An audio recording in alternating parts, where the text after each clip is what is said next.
चंद्रपूर महानगरपालिकेच्या महापौर आणि उपमहापौर निवडणुकीत आज राज्यातील राजकारणाला कलाटणी देणाऱ्या नाट्यमय घडामोडी पाहायला मिळाल्यात। अत्यंत अटीतटीच्या झालेल्या या निवडणुकीत भारतीय जनता पक्षाने आपला झेंडा फडकवला आहे। भाजपच्या संगीता खांडेकर यांची महापौरपदी निवड झाली असून तर ठाकरे सेनेचे प्रशांत दानव हे उपमहापौर बनले आहेत। चंद्रपूर महापालिकेत एकाही पक्षाला स्पष्ट बहुमत नसल्याने सत्तेची चावी ठाकरे सेनेच्या हाती होती। राज्यात काँग्रेससोबत मित्रपक्ष असलेल्या ठाकरे सेनेने महापौर पदासाठी सुरुवातीला आग्रही भूमिका घेतली होती। मात्र विजय वडेट्टीवार आणि शिवसेना जिल्हा प्रमुख संदीप गिऱ्हे यांच्यातील अंतिम बोलणी फिसकटली। त्याचवेळी भाजप आमदार किशोर जोरगेवार यांनी संधी साधत शिवसेनेची मनधरणी केली। अखेर वाटाघाटीत सव्वा वर्षाचा पॉवर फॉर्म्युला ठरला आणि सकाळी 10 वाजता भाजप ठाकरे सेना युतीची घोषणा झाली आणि काँग्रेसला मोठा धक्का बसला। सत्तेच्या या खेळात शेवटच्या क्षणापर्यंत सस्पेन्स कायम होता।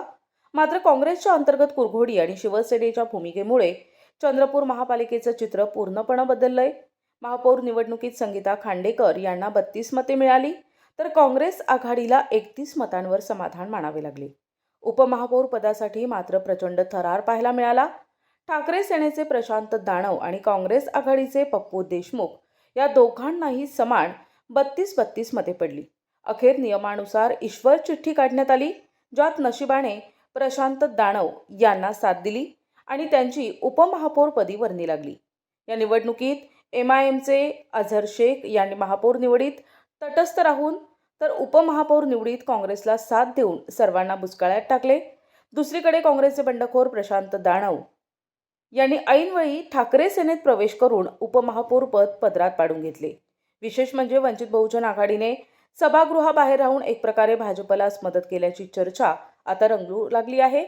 राज्याच्या राजकारणात ठाकरे सेना आणि भाजप एकमेकांचे कट्टर विरोधक असले तरी चंद्रपुरात मात्र सत्तेसाठी या दोन्ही पक्षांनी हात मिळवणी केल्याने राजकीय वर्तुळात आश्चर्य व्यक्त केलं जात आहे। काँग्रेसने वेळेवर लवचिकता न दाखविल्याने हातची सत्ता गमवावी लागल्याचं बोललं जात आहे। विशेष प्रतिनिधी NTV न्यूज मराठी चंद्रपूर।